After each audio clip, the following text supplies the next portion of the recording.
इस बीच आपको बता दें कि सीसीएस की जो बैठक चल रही थी लगभग 1 घंटे से वो खत्म हो चुकी है और उस बैठक के बाद प्रधानमंत्री नरेंद्र मोदी और गृहमंत्री अमित शाह के बीच एक बैठक इस समय चल रही है, चर्चा चल रही है पीएम मोदी और गृहमंत्री अमित शाह के बीच। और इस पर और जानकारी के लिए हमारे संवाददाता हमारे साथ कुछ ही देर में जुड़ेंगे। सीसीएस की जो बैठक थी उसमें 2 मिनट का शोक रखा गया।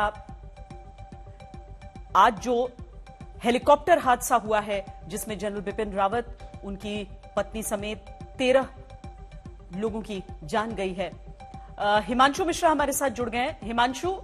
ये सीसीएस बैठक के बाद अब पीएम मोदी और अमित शाह की बैठक चल रही है। देखिए, बिल्कुल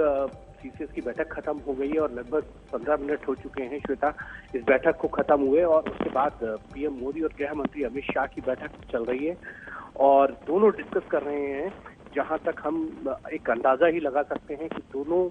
लोग ये जरूर तय कर रहे होंगे कि अगला सीडीएस कौन होगा, इसको लेकर चर्चा हो रही होगी, क्योंकि सीसीएस की बैठक के अंदर जो भी बात हुई होगी उसके बाद अब जरूर ये चर्चा का विषय है कि अगला सीडीएस देश का कौन होगा। जो आज की घटना है वो बहुत दुखद घटना थी, इसको लेकर आज जो सीसीएस की बैठक हुई उसके अंदर 2 मिनट का मौन भी रखा गया। जनरल बिपिन रावत समेत जो 11 लोगों का निधन हुआ है आज चॉपर क्रैश करने की वजह से। लेकिन बड़ी चीज यही कि अब गृह मंत्री अमित शाह और पीएम मोदी के बीच में लंबी बैठक चल रही है और शायद चर्चा का विषय यही रहेगा कि अगला सीडीएस कौन होगा देश का। जी, वाकई चूंकि कोई भी पद, इस तरह का एक पद रिक्त नहीं रह सकता है और चूंकि ये पद ही पहली बार क्रिएट किया गया था, इसीलिए सबसे बड़ी चीज ये हो जाती है कि उस पद के जो व्यक्ति उस पे था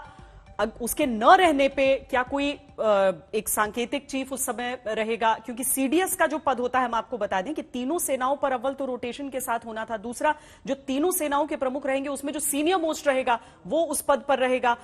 उस हिसाब से अगर हम देखें तो army chief general MM Naravane इस समय सीनियर मोस्ट हैं तीनों चीफ्स में, लेकिन रोटेशन के हिसाब से सेना के पास ये पद नहीं आ सकता है, इसीलिए पेच केवल ये है और उस पद पर कम से कम एक व्यक्ति की आवश्यकता जल्द से जल्द होगी।